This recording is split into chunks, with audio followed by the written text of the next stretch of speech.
Hello students, how are you. आज हम discuss करेंगे बेटा न्यूटन्स का थर्ड लॉ। ठीक है, पहले दो लॉ हम डिस्कस कर चुके हैं। फर्स्ट लॉ क्या था, अगर कोई बॉडी मोशन में है तो वो मोशन में रहेगी, अगर कोई बॉडी रेस्ट में है तो वो रेस्ट में रहेगी जब तक कि उसके ऊपर एक्सटर्नल फोर्स ना लगे। और दूसरा जो लॉ है वो क्या था, force is directly proportional to the rate of change of momentum of the body. ठीक है, तो आज हम डिस्कस करेंगे तीसरा लॉ। तीसरा लॉ आपको पता है बेटा क्या होता है कि अगर आप एक एक्शन करते हैं तो आपको इक्वल एंड अपोजिट रिएक्शन मिलती है। क्लियर है बात आपको। चलिए इसको समझते हैं क्या कहना चाहता है न्यूटन्स का थर्ड लॉ। आपके पास दो बॉडी हैं, बॉडी 1 एंड बॉडी 2।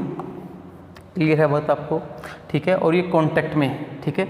अब कांटेक्ट में है तो निश्चित तौर से 1 2 के ऊपर एक फोर्स लगा रहा होगा, तो this is force on 2 due to 1। और इसी प्रकार आपका 2 भी 1 के ऊपर क्या लगा रहा होगा, फोर्स लगा रहा होगा, this is force on 1 due to 2। Clear है बात। तो न्यूटन्स लॉ कहता है कि मैग्नीट्यूड वाइज तो F21 और F12 क्या होने वाले हैं, बराबर होने वाले हैं। क्लियर है बात। परंतु अगर मैं वेक्टर वाइज लिखूं तो इसका मतलब होगा कुछ इस तरीके से, that will be equal to F21 will be equal to minus of 12। माइनस क्यों लिया बेटा, क्योंकि इनकी डायरेक्शन क्या है, अपोजिट है। ठीक है, मैग्नीट्यूड वाइज बराबर होंगे परंतु डायरेक्शन वाइज क्या होंगे, अपोजिट होंगे। क्लियर हो रही है कि नहीं हो रही आप लोगों को बात। ठीक है, अब देखो ये फोर्स किसके ऊपर लग रहा है, अल्टीमेटली 2 के ऊपर लग रहा है। तो अगर मैं बताऊं मोमेंटम की टर्म में लिखना चाहूं तो ये 2 का मोमेंटम क्या करेगा, चेंज करेगा। तो मैं लिख सकता हूं dp of 2 divided by dt, rate of change of momentum किसका, 2 का, and that will be equal to rate of change of momentum किसका बेटा, 1 का। ठीक है, तो इस तरीके से भी इसको लिखा जा सकता है। अगर मैं वर्ड्स में लिखूँ तो क्या लिखूँगा, action must be equal to क्या बेटा, रिएक्शन। क्लियर है बात। ओके जी, ये है आपका न्यूटन्स का थर्ड लॉ। अब इसमें कुछ इंपॉर्टेंट बातें वो आपको समझनी है।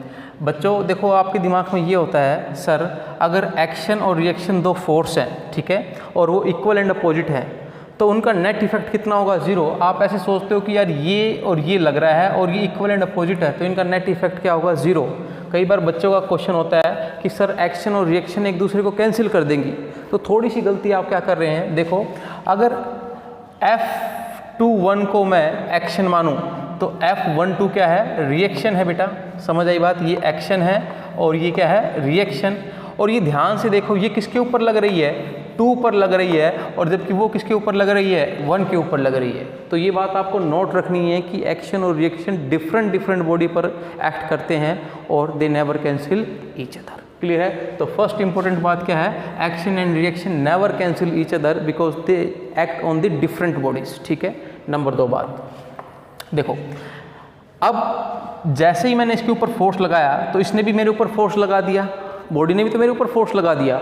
जैसे 1 ने 2 के ऊपर लगाया तो 2 ने 1 के ऊपर लगा दिया।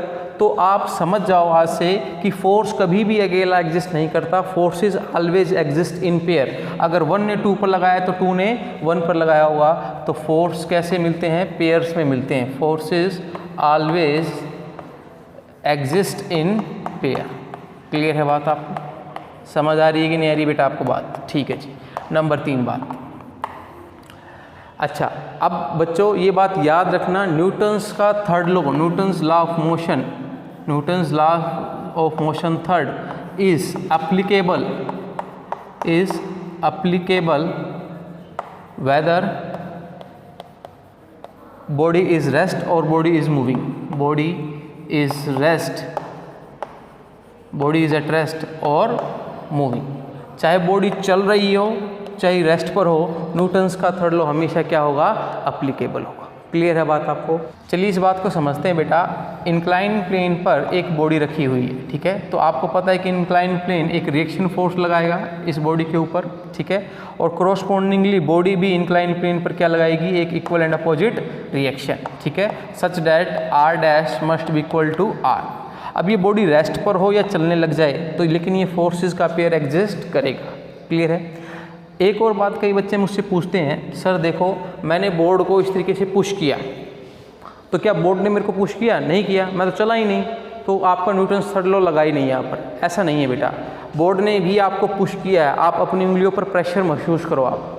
क्लियर है। यानी कि वो फोर्स कौन लगा रहा है, बोर्ड लगा रहा है, और फ्रिक्शन की वजह से आपको मेरा मोशन नहीं दिख रहा है, लेकिन अगर आपको मोशन देखना है तो आप स्केट्स पहन लो और फिर पुश करो तो आपको साफ साफ दिखेगा आप पीछे की तरफ क्या करने लगे हो, मूव करने लगे हो। ठीक है, तो इम्पोर्टेंट बातें हैं ये, आप हमेशा याद रखना कि फोर्सेस जो एक्शन और रिएक्शन वाले फोर्सेस हैं वो डिफरेंट बॉडी पर एक्ट करते हैं, so never cancel each other.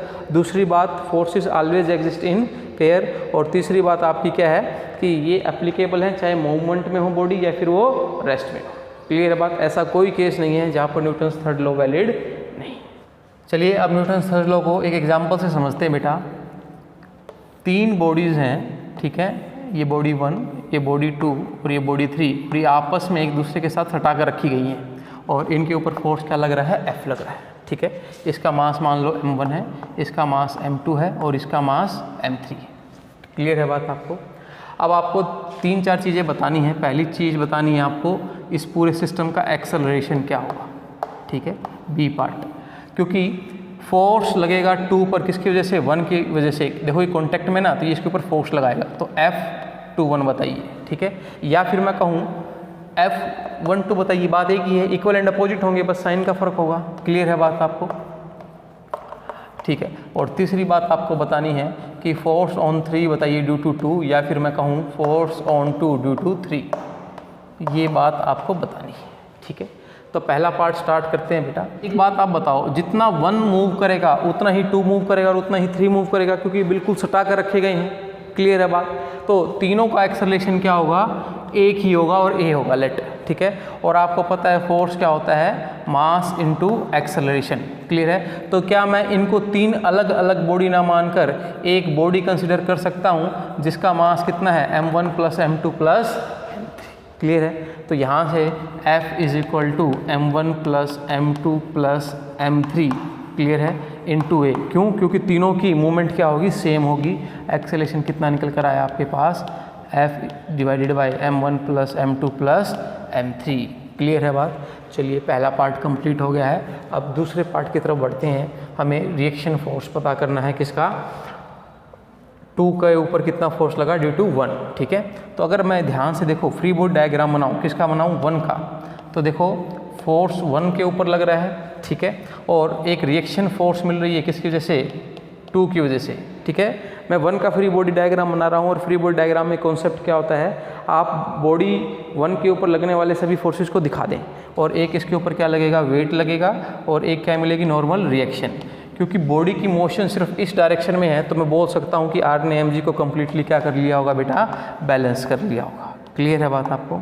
ठीक है, अब F इधर लग रहा है और F12 इधर लग रहा है, और अल्टीमेटली बॉडी इस तरफ सरक रही है, तो पक्का ये ज़्यादा होगा, हाँ कि ना। तो इक्वेशन ऑफ मोशन लिख सकता हूँ मैं, F माइनस F12, क्लियर है, is equal to mass into acceleration. ठीक है, या फिर मैं कह सकता हूँ किसका मास लूँगा मैं, 1 का मास लूँगा, क्योंकि किसका बॉडी कौन है, 1 है। ठीक है, तो F कितना है बेटा, F तो गिवन है आपको दिस, और minus MA will be equal to F12।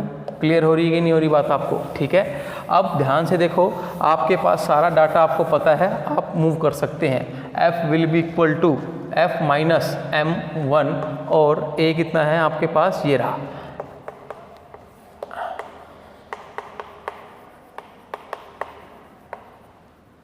तो आप इसको अगर सोल्व करेंगे, you will find out F12। Clear है बात आपको।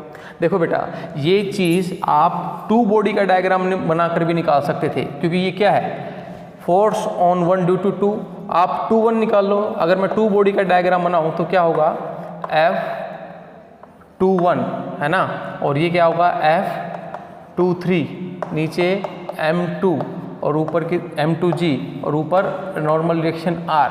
क्लियर है बात आपको। परंतु अगर आपको ये निकालना है तो पहले इसको पता करना पड़ेगा, और इसके लिए आपको थर्ड बॉडी का डायग्राम बनाना पड़ेगा, इसीलिए मैंने फर्स्ट बॉडी से ही इसको निपटा दिया। क्लियर है, चलो कोई बात नहीं, मैं आपको समझा देता हूँ। आप बोलोगे सिर्फ इसके ऊपर क्या लग रहा है, F32 है ना, and this will B M3 M3G, और ऊपर की तरफ नॉर्मल रिएक्शन R इसको बैलेंस कर लेगा, और F32 is responsible to the motion of the body 3, that will be equal to M3 into A, and A कितना है बेटा, ये। क्लियर है बात। तो ये आपका F32 भी आ गया, हाँ के ना। अगर अब आप बॉडी 2 के डायग्राम से ये निकालना चाहते हो तो आप इसका यूज़ करो, दोनों को क्या करो आप ऐसे लिख लो F21 minus F23 is equal to M2A, A की वैल्यू पुट करो, ये चीज़ यहाँ से आप पुट करो, हाँ के ना, मैग्नीट्यूड वाइज तो सेम ही है, तो आपका F21 जो निकलेगा वो भी क्या होगा, बिल्कुल F12 के ही बराबर होगा, बस अपोजिट नेगेटिव साइन आ जाएगा। क्लियर है बात आपको? ठीक है, तो नोट कर लो। तो इस तरीके से हम क्वेश्चन कर सकते हैं किसके, न्यूटन्स लॉ ऑफ मोशन के। क्लियर है? अब हम डिस्कस करेंगे बेटा कि न्यूटन्स के सेकंड लॉ को रियल लॉ ऑफ मोशन क्यों बोला जाता है। देखिए, न्यूटन्स के सेकंड लॉ से आप पहले लॉ को भी ड्राइव कर सकते हो और थर्ड लॉ को भी ड्राइव कर सकते हो, इसीलिए न्यूटन्स के सेकंड लॉ को क्या बोला जाता है, रियल लॉ ऑफ मोशन। ठीक है, चलिए इसको देखते हैं। आपको पता है कि force on A must be equal to dp by dt of A, ये सुनो कि किसी बॉडी ए पर अगर फोर्स लगा तो वो बॉडी ए के मोमेंटम को क्या करेगा, चेंज करेगा। ठीक है, मान लो किसी बॉडी ए का मोमेंटम चेंज हो ही नहीं रहा, मतलब if dp by dt of A is equal to 0, तो इसका मतलब क्या है, पक्का एफ ए कितना है उसके ऊपर, 0 है, मतलब फोर्स ऑन ए क्या है, 0 है। ठीक है, और फोर्स अगर 0 है तो एक्सेलरेशन ऑफ ए क्या होगा, 0, और इसके दो ही मतलब होते हैं बेटा कि अगर कोई बॉडी रेस्ट पर है तो वो रेस्ट पर रहेगी या फिर कांस्टेंट वेलोसिटी से मूव करती रहेगी। क्लियर है? And this is nothing but first law of motion. समझ आई बात? चलिए, अब मेरे को न्यूटन्स का थर्ड लॉ प्रूव करना है, किससे, सेकंड लॉ से। न्यूटन्स का सेकंड लॉ क्या होता है, F is equal to dp by dt होता है बेटा। ठीक है, मान लो दो बॉडीज़ हैं और दोनों इनिशियली इस डायरेक्शन में मूव कर रही थी और इनके बीच में कोलिजन होता है, और कोलिजन की वजह से this is force on 2 due to 1, ये 2 बॉडी है एंड दिस इज़ 1, तो this is force on 1 due to 2। Clear है बात आपको? अब क्या होगा कि इनके ऊपर फोर्स लगा है, देखो ये फोर्स तो इसकी वेलोसिटी को बढ़ाएगा परंतु ये फोर्स इसकी वेलोसिटी को घटाएगा क्योंकि अपोजिट डायरेक्शन में है, और लेकिन इसकी वजह से इसका मोमेंटम क्या होगा, चेंज होगा। तो क्या लिख सकता हूँ मैं, dp by dt of 1। Clear है बात? और इसकी वजह से क्या मोमेंटम चेंज होगा, dp by dt of 2। Clear है बात आप? अब मैं क्या करता हूँ, उन दोनों को जोड़ देता हूँ। अच्छा एक बात बताओ, जितना इसका मोमेंटम बढ़ेगा उतना ही इसका मोमेंटम घटेगा। क्लियर है बात? क्योंकि फोर्स क्या है, सेम है, तो मैं लिख सकता हूँ कि इनका जो रिजल्टेंट होगा दोनों का जोड़ वो कितना होगा, 0। भाई जितना 2 में इंक्रीमेंट होगा उतना ही 1 में क्या होगा, डिक्रीमेंट होगा। क्लियर है? तो आप उसको उधर ले जाओ, dp by dt of 2 is equal to dp by dt of 1। नहीं समझ आ रही बात? ठीक है, और ये चीज़ क्या है बेटा, माइनस आएगा यहाँ पर, ये चीज़ क्या है, this is force on 2 due to 1 and this will be equal to force on 1 due to 2 with negative sign. तो इसी चीज़ को तो हमें प्रूफ करना था। This is Newton's third law. Clear है बात? तो आपने देखा कि न्यूटन्स के सेकंड लॉ से मैं दोनों लॉज को प्रूफ कर सकता हूँ, इसीलिए इसको क्या बोलते हैं, रियल लॉ ऑफ मोशन। ठीक है, तो इसी के साथ बेटा मैंने लॉज ऑफ मोशन का फर्स्ट पार्ट खत्म कर दिया है। अब हम कल से डिस्कस करेंगे एक नया टॉपिक, दैट इज़ फ्रिक्शन। ठीक है, इसकी प्रॉब्लम आपके पास भेजूंगा, उनको आप सोल्व कीजिए और अपनी ग्रिप का पता कीजिए, और कोई डाउट होए तो आप मेरे को वापस भेज सकते हैं। क्लियर है बेटा बात? तो मिलते हैं नेक्स्ट टाइम, तब तक के लिए thank you and good bye.